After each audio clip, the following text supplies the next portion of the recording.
பிரியா ஏதாவது கொஞ்சம் செலெக்ஷன் பண்ணிக்கிறேன். செலெக்ஷன் பண்ணுவோம்னா ஒரு கடி ஜோக் சொல்வேன். எத்தனை நாள் நீ என்னை சாவடிச்சிருக்கேன். நெக்ஸ்ட் கடி ஜோக்கா?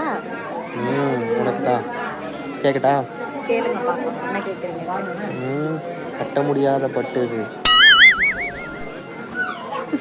கட்ட முடியாத பட்டா? ஆமா. சோதிக்கிறானே என்னைய. தெரியல, நீங்களே சொல்லுங்கப்பா. செங்கல்பட்டு. நாராயணா, இந்த கொசு தொல்லை தாங்க முடியலடா. எங்க போனாலும் பின்தொடர்ந்தே வருது. பறந்தடிச்சு கொல்லுங்கடா.